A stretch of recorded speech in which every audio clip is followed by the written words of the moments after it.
आज समकालिक परिप्रेक्ष्य में विश्व निर्माण में भारत के निर्णायक भूमिका पर अहम चर्चा चल रही है। मैं अर्चना सौशील्य श्रीवास्तव शांति निर्माण में भारतीय विचारधारा एवं राजनीति का मीडिया द्वारा प्रस्तुतिकरण पर कुछ विचारणीय बिंदु आपके साथ साझा कर रही हूँ। श्री विष्णु पुराण का एक श्लोक है, तत्कर्म यन्न बंधनाय सा विद्या या विमुक्तये। अर्थात कर्म तो वो है जो बंधन में नहीं बंधा हो और विद्या वो है जो मुक्त करे। हर उस गलत सोच से जो अशांति फैलाती है, सहिष्णुता का नाश करती है, वैमनस्य फैलाती हो। इसी संदर्भ में आप स्वयं विचार कीजिएगा, क्या मीडिया बंधनों से मुक्त होकर अपने कार्य का निष्पक्ष निष्पादन कर रही है? क्या हम भारतीय अपने विद्या का विस्तार करके मुक्त हो रहे हैं या बंध रहे हैं? शांति निर्माण की प्रक्रिया में भारत अपनी शिक्षा, अपनी सनातन परंपरा, धर्म का परिवहन करते हुए वसुधैव कुटुंबकम की भावना से कितना जुड़ा है? अन्य देशों के साथ संगठन के सिद्धांतों को परिलक्षित करते हुए टीम स्पिरिट से काम करता है। विचारों की उद्वत्तता ही हमारे देश का नैतिक बल रहा है और इसके प्रति सात्विक स्नेह के संबंध की नैतिक जिम्मेदारी है मीडिया। मीडिया द्वारा प्रचार एवं प्रसार करने की विचारों की उन्मुक्तता को मीडिया के आचार विधि द्वारा ही सामूहिक शांति और अनुशासन को लाया जा सकता है। पूरी की पूरी मीडिया अपने आप में एक संगठन है जिसे स्वयं प्रेरित अनुशासन, निश्चित आचार संहिता, विधि निर्मित सहज प्रक्रिया अपनानी होती है ताकि कौटुंबिक संस्कारों को समान सात्विक सम्मान मिल सके। एक विचार से सहमति और असहमति प्राप्ति हेतु आचार, विचार और कार्यप्रणाली जितनी सुस्पष्ट होगी, किसी भी मीडिया पक्ष, गोदी मीडिया या विपक्ष का कार्य उतना ही परिणामकारी होगा। भाजपा बनाम कांग्रेस, भाजपा बनाम आप सिद्धांतों को रटने से सिद्धि प्राप्ति नहीं होगी, अपितु इन सभी विविधताओं के बीच संस्कारों की मार्गदर्शिका, नियमित एवं सामूहिक कार्य पद्धति ही सभी भारतीयों के जीवन को सार्थक एवं राष्ट्र के वैभव को विश्व पटल पर देख पाएगी।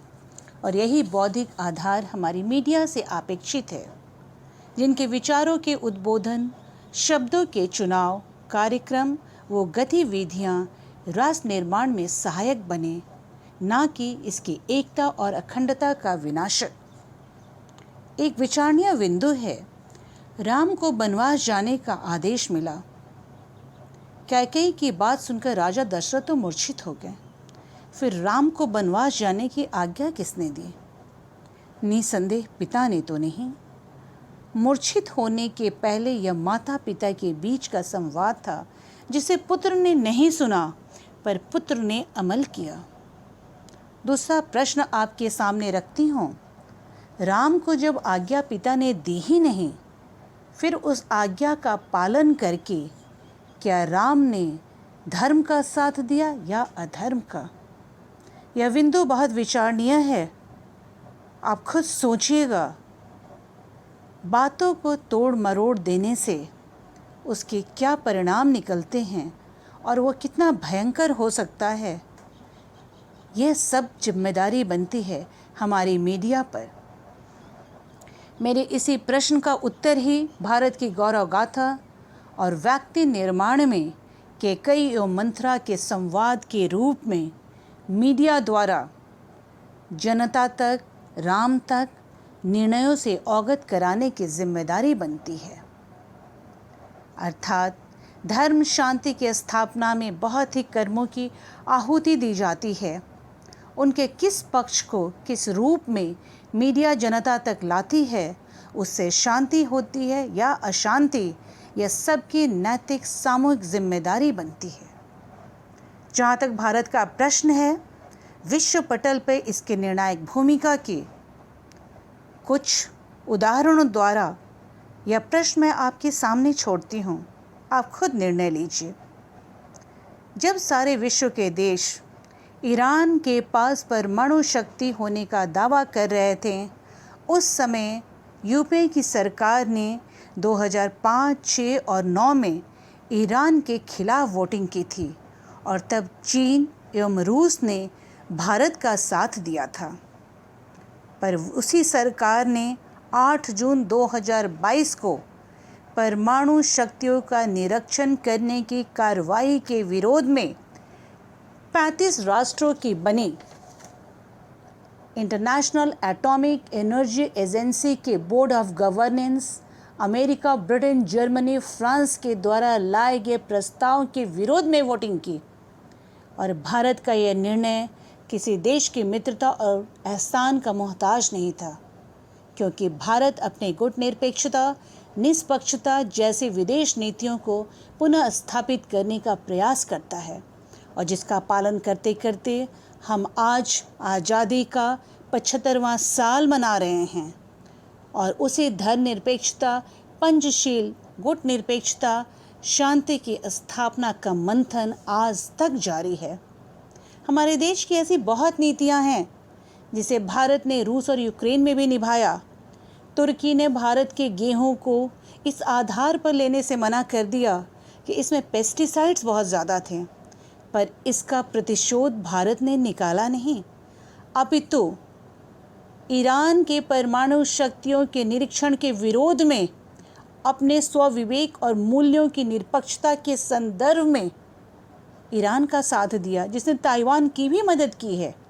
और ये है हमारे शांति निर्माण के दूत, जो मूल्यों के आधार पर राजनीति बनाते हैं और मीडिया इसका प्रस्तुतिकरण करते हैं। ये वही मीडिया है जिसने प्रधानमंत्री जी के बढ़ते हुए कदम अमेरिकी राष्ट्रपति से आगे निकल गए तो भारत को सभी राष्ट्रों का नेता घोषित कर दिया और मात्र कुछ दिनों बाद ही सरकारी प्रवक्ताओं के धार्मिक बयानों को इतना ट्रोल किया कि राष्ट्र में ही नहीं अंतर्राष्ट्रीय स्तर पर भी भारत को शर्मसार होना पड़ा। ये सभी टीवी चैनल और ये सारे प्रवक्ताओं ये सभी जानते हैं, उनके बयानों को उनके निजी बयान बताकर ये टीवी चैनल अपना पलड़ा झाड़ लेते हैं। पर प्रश्न तो यह उठता है, मात्र चंद मुनाफे के लिए ऐसे भड़काऊ भाषण देने वाले, उत्तेजित होकर अशांति फैलाने वाले प्रवक्ताओं को यह मीडिया चैनल आमंत्रित भी करते हैं और मुंह में उंगली डालकर बोलने के लिए उकसाते भी हैं। सारे विश्व को पता है भारत का संबंध खाड़ी देशों से कैसा है।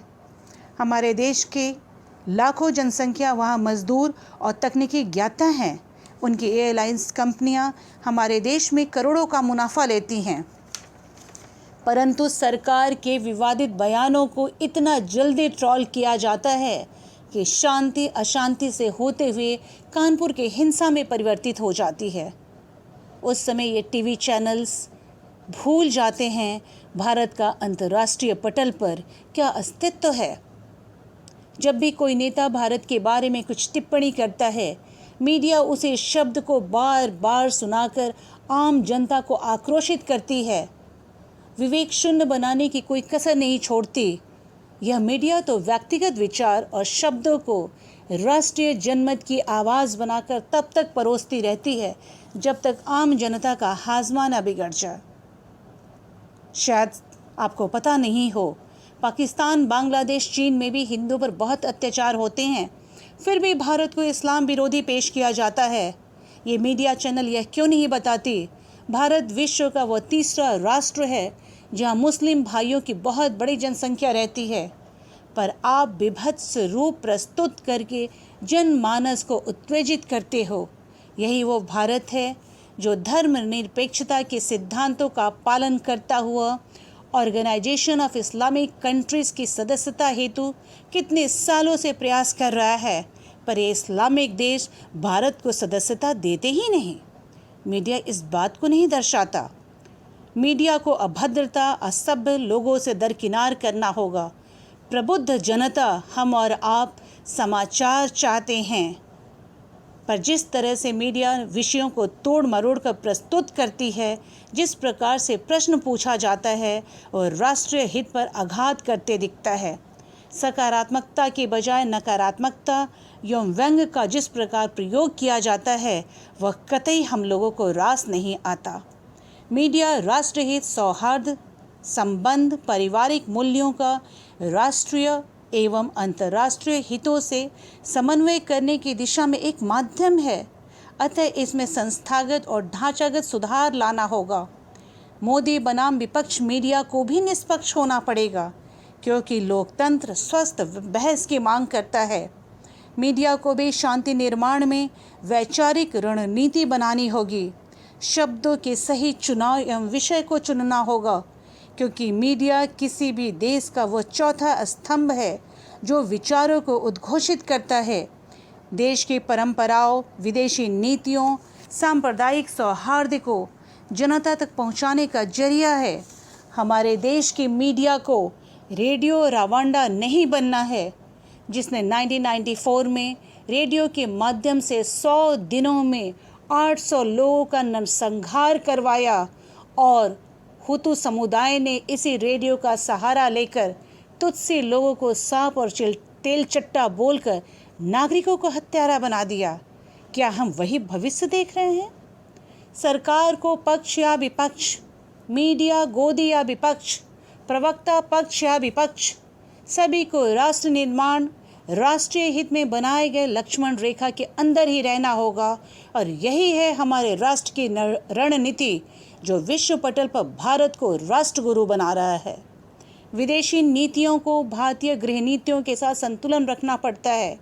मीडिया के रंगमंच पर जो भी कलाकार आते हैं, उन्हें जनहित पर चर्चा करनी है, व्यक्तिगत धर्म पर नहीं। उनकी नीतियों को उस देश के साथ अन्य राष्ट्रों के सामंजस्य से ही चलना होता है। मीडिया को नफरती बोलियों पर नकेल कसना होगा, ताकि संयुक्त विचारधारा आगे बढ़े। उत्तेजित भाषण से सामाजिक नीतियां ध्वस्त नहीं हो, भारत के राष्ट्रगुरु की छवि धूमिल न हो। ट्वीट पर तर्क कुतर्क के दौर को बंद करने की ज़रूरत है। मीडिया नफरती इको व्यवस्था को बंद करने की कोशिश करे, तभी चौथे स्तंभ के रूप में भारतीय ज्ञान परंपरा शांति के प्रतीक भारत के विचारों का संचार कर पाएगी, अन्यथा भारत की नींव हिलने लग जाएगी। समकालिक परिस्थितियों में भारत विश्व का नेतृत्व संभालने में विश्व के राष्ट्रों में एक महत्वपूर्ण देश है।